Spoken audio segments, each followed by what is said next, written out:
Have you ever seen one of those gardening tricks that sounds completely ridiculous the first time you hear it, but makes you wonder, wait, could that actually work? Well, today we're testing one of the most unusual rose propagation ideas you'll ever come across. Taking a fresh rose stem, sticking it into a potato, planting the potato in soil, and waiting to see what happens. At first, it sounds like something invented on the internet just to get gardeners curious. Why would a potato have anything to do with growing a rose? Potatoes are underground storage organs, while roses are woody flowering plants. They don't seem to belong together at all. And yet, this unusual technique has been shared by gardeners for years, with claims that the potato provides moisture and creates the perfect environment for a rose cutting to develop roots. But there's one important question we need to answer. Does the potato actually help the rose cutting grow roots, or is the potato simply acting as a temporary source of moisture while the rose does all the real work? And if you try this at home, what can you realistically expect to happen after 1 week, 2 weeks, 4 weeks, or even longer? Welcome back to Daily Garden Gate, where we explore fascinating gardening techniques, practical growing methods, and the experiments that make us look at ordinary plants in completely different ways. Today, we're going step by step through the rose in a potato experiment. We'll look at how the method is supposed to work, how to prepare the cutting, what kind of potato is best for an experiment like this, how to plant it, what mistakes can ruin the cutting, and most importantly, what you should actually look for underneath the soil. And before we begin, there's one thing I want to make clear. This method is interesting, but it isn't a guaranteed shortcut to growing a new rose bush. Rose cuttings can root successfully without potatoes, and many experienced gardeners prefer more conventional propagation methods. So think of today's project as an experiment rather than a magic gardening formula. The real goal is to understand what happens when we combine a rose cutting, a potato, moisture, soil, warmth, and patience. So let's get started. What are we actually trying to do? When you take a piece of a rose stem and try to turn it into a new plant, you're attempting something called vegetative propagation. Instead of growing a rose from a seed, you're using a piece of an existing rose plant and encouraging it to produce roots. That's important because the cutting already contains the genetic characteristics of the parent plant. In simple terms, if you successfully root a cutting from a particular rose, the new plant is essentially a clone of the plant that produced the cutting. The challenge is that the cutting sitting by itself doesn't automatically develop into a healthy plant. The cutting has to survive long enough to produce roots and begin supporting new growth. This is where the potato experiment comes in. The idea behind the method is surprisingly simple. A potato contains a lot of water, and placing the lower end of a rose cutting inside the potato is supposed to keep that portion of the stem from drying out while the cutting attempts to produce roots. Some versions of the method also suggest that the potato provides nutrients, but that's where we need to be careful. A potato does contain carbohydrates and nutrients, but that doesn't mean a rose cutting can simply absorb potato nutrition and immediately turn it into a thriving plant. Root development is a biological process, and the cutting needs the right combination of moisture, oxygen, temperature, and physiological conditions. The potato may provide moisture, but too much moisture can also create a completely different problem: rot. And that is one of the biggest reasons this experiment can produce very different results for different gardeners. Choosing the rose stem. The first thing that matters is the cutting itself. You don't want to grab just any piece of rose stem and expect it to root. A healthy cutting gives you a much better starting point. Look for a stem that is healthy, free of obvious disease, and reasonably mature. Many gardeners prefer stems that have recently finished flowering because these can be suitable for propagation. A cutting several inches long can work for experimentation with several nodes along the stem. Nodes are extremely important because they are the points where leaves, buds, and new shoots naturally develop. They are also common locations from which roots can emerge when a suitable cutting is propagated. Imagine the stem as little stations. The more appropriate nodes you have available, the more opportunities there may be for the cutting to develop roots and shoots. Remove the flowers and most of the leaves from the lower portion. You don't want the cutting spending too much energy maintaining unnecessary foliage. If there are leaves near the top, you can leave a small number of healthy leaves behind. Why? Because leaves can still contribute to photosynthesis, but too many foliage increases water loss. A cutting doesn't yet have a functioning root system, so it has a limited ability to replace the water that leaves lose. This creates a balancing act. You want enough foliage for the cutting to remain biologically active, but not so much that it dries out before roots develop. Making the cutting. When preparing the cutting, use a clean, sharp pair of pruning shears or garden scissors. A clean cutting tool helps reduce the chance of introducing unwanted pathogens into the fresh wound. Make the lower cut near a node rather than randomly in the middle of a long section of stem. Some gardeners also make the bottom cut at an angle. The exact angle isn't the magic ingredient people sometimes make it out to be. The important thing is creating a clean wound and exposing a suitable section of stem where rooting can occur. You can also lightly remove a small amount of outer material near the base in some propagation techniques, but don't aggressively damage the cutting. The goal isn't to mutilate the stem. The goal is to prepare it for rooting. And remember, more damage doesn't mean more roots. That is a common mistake with propagation experiments. People sometimes assume that if a little damage encourages rooting, a lot of damage must encourage even more rooting. Plants don't work that way. A stressed or badly damaged cutting can simply become weaker and more vulnerable to rot. Now comes the potato. This is the part that makes everyone stop and look twice.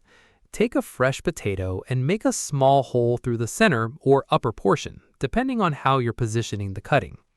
The hole should be large enough for the rose stem to fit snugly without crushing it. You don't want the stem rattling around inside the potato, but you also don't want to force the stem through a tiny opening that damages the bark. The potato is now acting like a holder around the lower portion of the cutting. This is where the viral gardening trick gets its appeal. The potato surrounds the cutting with a moist environment.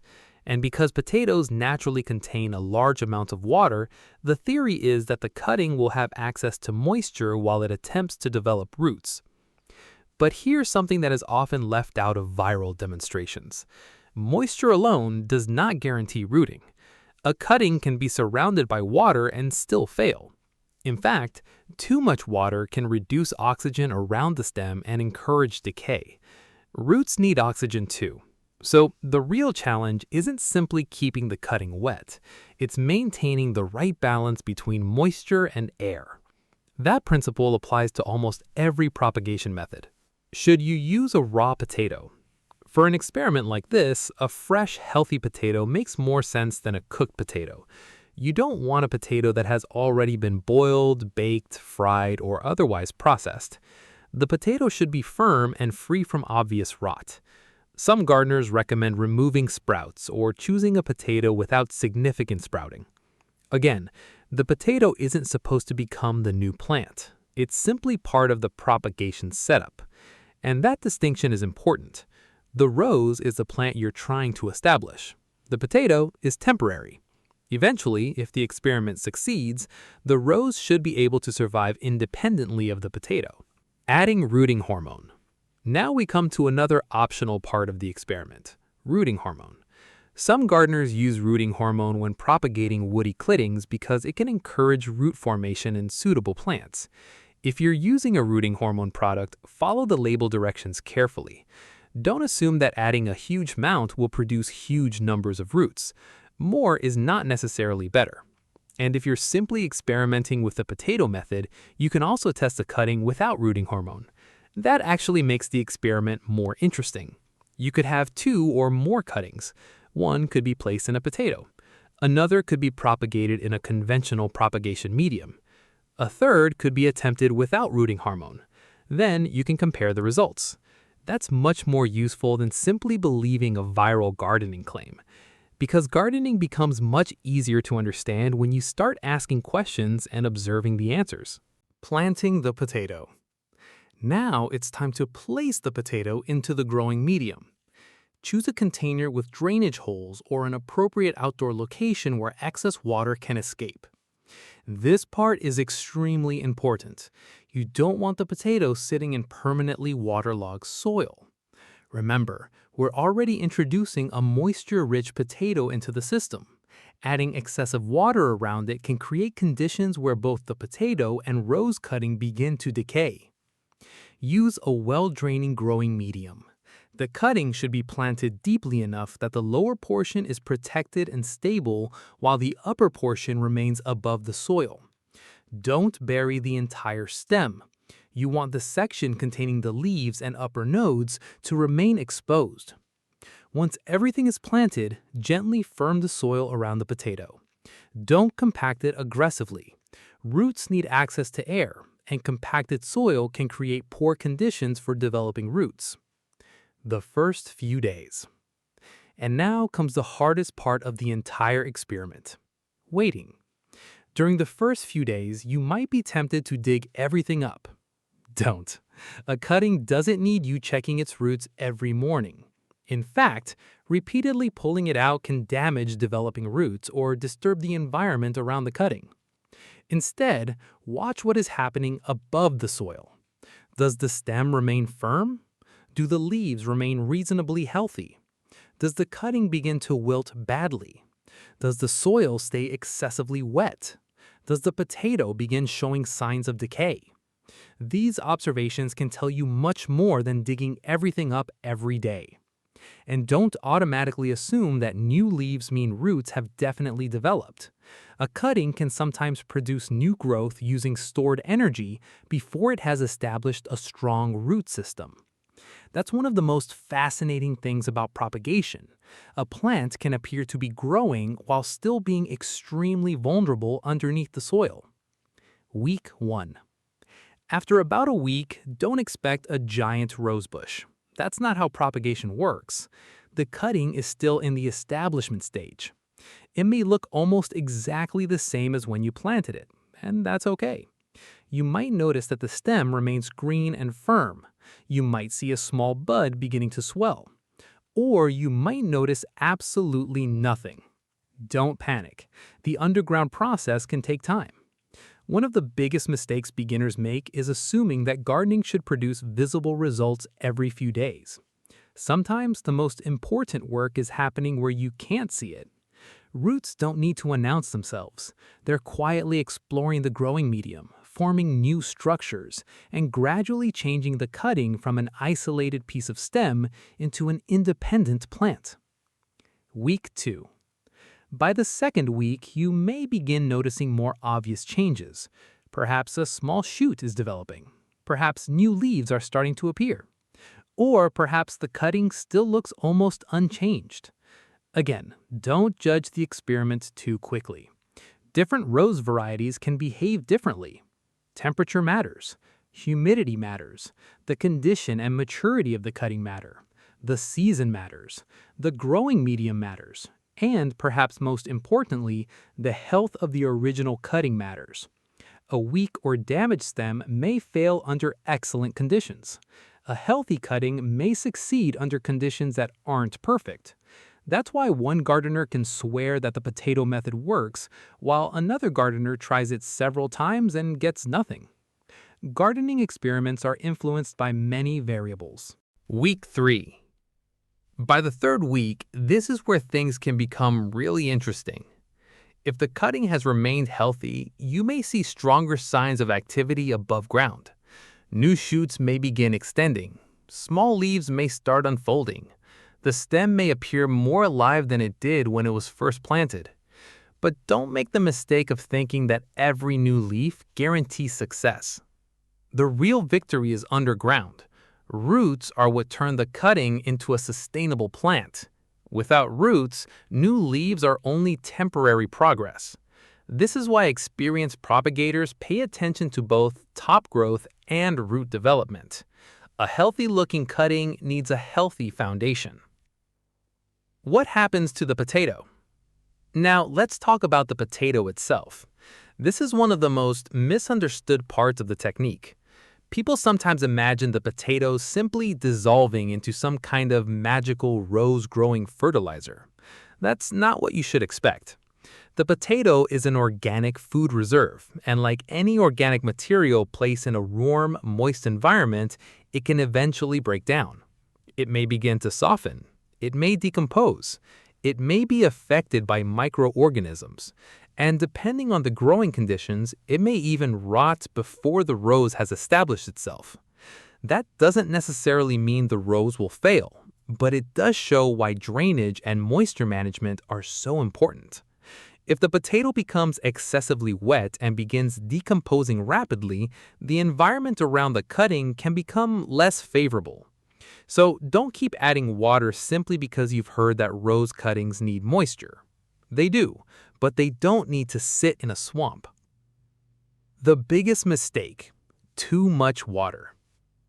If you remember only one lesson from today's experiment, remember this. Moist does not mean soaking wet. A rose cutting needs water, but it also needs oxygen. If the growing medium remains saturated for too long, oxygen availability can decrease, and conditions may become more favorable for rot. That's especially concerning when you already have a potato sitting underground. So instead of following a rigid watering schedule, pay attention to the actual condition of the growing medium. If it's still adequately moist, don't keep watering just because another day has passed.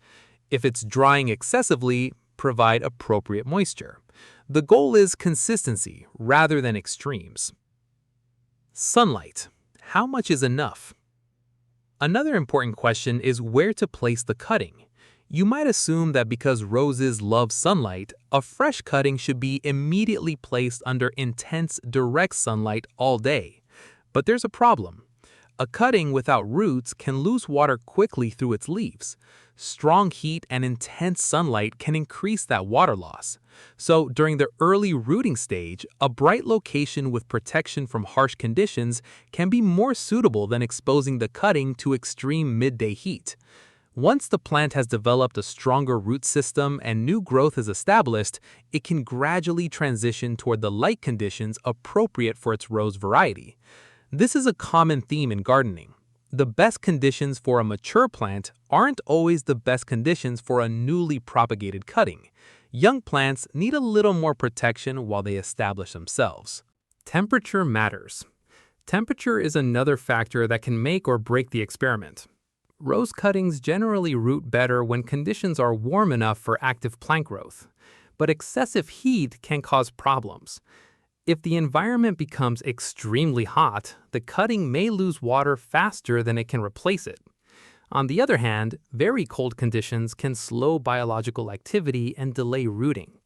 This means the same experiment could produce very different results depending on where you live. A gardener in a mild climate may have success at a time when another gardener is struggling. So if your first attempt doesn't work, don't automatically conclude that the entire technique is impossible. Look at the conditions. 4 weeks later. Now imagine we reach the 4-week mark. You carefully inspect the rose cutting. Perhaps there are fresh leaves. Perhaps there's a new shoot. Maybe the stem still looks surprisingly healthy. This is where many gardeners become tempted to celebrate. But we're not done yet. The plant still needs time to establish a functional root system. A rose cutting isn't truly independent simply because it has produced a few leaves. Think of the first month as the beginning of a new relationship between the plant and its growing environment. The cutting is transitioning from relying on stored resources toward becoming a self-sufficient plant. And that's a much bigger achievement than simply seeing one green leaf. Should you pull it out to check the roots? If you're desperate to know whether roots have formed, you might want to pull the entire cutting from the soil. But this can be risky. If roots have developed, disturbing them can cause damage. Instead, patience is usually better. You can sometimes wait longer and eventually examine the plant during a suitable transplanting stage. If you absolutely need to inspect an experimental cutting, do so gently and understand that you're potentially disturbing the process. Remember, this is not a laboratory demonstration where we have to know the result every 5 minutes. It's gardening. And gardening rewards patience. What if nothing happens? Let's say several weeks pass and your cutting doesn't produce new growth. Don't immediately blame yourself. Propagation isn't guaranteed. The cutting could have been too young or too old. It may have dried out. It may have been exposed to excessive heat. It may have rotted. The rose variety may simply be difficult to root from cuttings, or the conditions may not have been right. And this is actually one of the most valuable lessons from the experiment. A gardening technique can be interesting without being universally reliable. That's why we shouldn't treat every viral gardening trick as a guaranteed method. Instead, we test it, we observe it, and we compare it with proven alternatives. The conventional method. If your goal isn't simply to experiment, but reliably propagate roses, there are conventional approaches worth learning. Instead of placing a cutting inside a potato, you can place the cutting directly into a suitable propagation medium that holds moisture while allowing air to reach the developing roots. This approach focuses on the needs of the cutting itself, rather than relying on a potato. You prepare the cutting, use appropriate rooting conditions, maintain moisture without waterlogging, provide suitable light and temperature, and then wait. The potato isn't necessarily the important part. The environment around the cutting is. And that's the biggest takeaway from this entire experiment. So why does the potato method sometimes appear to work? This is where things get really interesting. Suppose someone places a rose cutting into a potato, plants it, and several weeks later discovers new growth. It would be easy to conclude that the potato caused the rose to root. But there could be another explanation. The rose cutting may have simply rooted because the surrounding conditions were suitable. The potato may have helped maintain moisture for a period of time. Or the cutting may have been capable of rooting without the potato. In other words, correlation doesn't necessarily prove that the potato caused the result. And that's why gardeners should be curious rather than blindly convinced. The experiment can still be fun. The method can still be interesting, but understanding the biology is even more valuable. Try your own comparison. If you really want to discover what happens, here's a much better experiment. Take several healthy rose cuttings from the same suitable source, prepare them in the same way, then divide them into groups. Put one group into the potato method, put another group directly into a suitable propagation medium. If you have appropriate rooting hormone available, you could compare treated and untreated cuttings as well. Keep the environmental conditions as similar as possible. Same general temperature, similar light, similar moisture. Then record what happens each week. How many survive? How many produce new growth? How many develop roots? How long does each group take? That's how you turn a viral gardening trick into an actual gardening experiment. And you may discover something far more useful than simply proving whether a potato works. You may discover which propagation conditions work best in your own garden. A rose bush from one stem. There's something genuinely fascinating about propagation. Imagine looking at a mature rose bush covered in flowers. It may seem like a large, complicated organism that took years to develop. But in the right circumstances, a small section of that plant could potentially become the beginning of another rose. One stem, a few nodes, some patience, and eventually, if the propagation succeeds, you can have a completely new plant. That's one of the reasons gardeners love propagation so much. It makes the garden feel less like a place where you simply buy plants, and more like a living system that you can participate in and reproduce. The potato is not magic. So let's finally answer the question behind today's title. Does putting a rose stem in a potato guarantee you'll grow a new rose bush? No. The potato isn't magic. It isn't a secret fertilizer, and it isn't necessary for rose propagation. But can the experiment be interesting? Absolutely. The potato can serve as a moist holder around the cutting, and under favorable conditions, the rose may eventually produce roots and new growth. However, successful rooting depends on the cutting and its environment, not simply on the presence of a potato. That distinction is important because it helps us separate gardening science from gardening folklore. And honestly, I think that's much more exciting, because when you understand why something works, you can adapt it. What to do if you're cutting roots? Let's say your experiment succeeds. You eventually have a rose cutting with a developing root system and healthy new growth. Don't immediately move it from a protected environment into harsh outdoor conditions. Give the new plant time to strengthen. Continue providing suitable moisture. Avoid extreme environmental changes. And when it has become sufficiently established, you can gradually transition it towards its permanent growing location. If the potato is decomposed, don't panic. The goal was never to grow a potato-rose combination forever. The rose needs to become an independent plant. Eventually, the potato becomes irrelevant. From experiment to rose garden. Now, imagine repeating this process with several successful cuttings. One rose becomes two, two becomes several. Over time, you could potentially create a collection of roses from plants you already have access to, provided you're using suitable plant material and propagation is successful. Of course, always make sure you're allowed to propagate the particular rose variety. Some commercially developed plant varieties can have legal protections or propagation restrictions. But for suitable roses, propagation can be an incredibly rewarding gardening skill.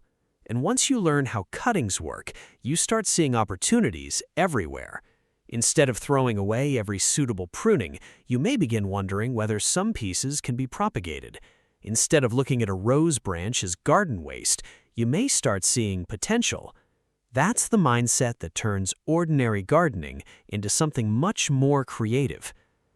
The most important lesson from the rose and potato experiment isn't actually about potatoes, it's about curiosity. Gardening is filled with unusual ideas. Some work beautifully, some work occasionally, some don't work at all, and some become popular online because they look amazing in a short video, even though the full story is much more complicated. The smart gardener doesn't have to believe everything immediately. Instead, we ask questions. What is the plant actually doing? What does it need? What conditions does it require? What could go wrong? And can we test the idea ourselves? That approach makes gardening more interesting because every experiment becomes an opportunity to learn. So, would you try putting a rose stem in a potato? Maybe you already have. If you do, don't be discouraged if the first attempt doesn't work. Rose propagation can require patience, and different varieties and growing conditions can produce very different results. And if your cutting does succeed, remember that the potato isn't the real star of the story. The fascinating part is the rose itself. A small piece of stem can potentially develop roots, produce new shoots, unfold fresh leaves, and eventually become a completely independent plant. That's the real magic of propagation. And here at Daily Garden Gate, that's what we're always looking for, the simple gardening ideas that make us stop, experiment, and see familiar plants in a completely different way. If you enjoyed this experiment, make sure you stay with us because there are countless other unusual gardening techniques that deserve a closer look. Some involve household items, some involve kitchen scraps, some involve simple propagation tricks, and others reveal surprising things about how plants actually grow. So before you throw away that next healthy rose stem, take a second look. It might not be garden waste, it might be the beginning of another plant. And that is perhaps the most exciting thing about gardening. Sometimes a new garden begins with as small as a single stem. Thanks for watching Daily Garden Date. If you enjoyed today's experiment, give the video a like, subscribe to Daily Garden Gate, and turn on notifications so you don't miss our next gardening experiment. And tell us in the comments, would you try the rose and a potato method? Or would you stick with traditional rose propagation? Until next time, keep growing, keep experimenting, and remember, there's always something new growing at the Daily Garden Gate.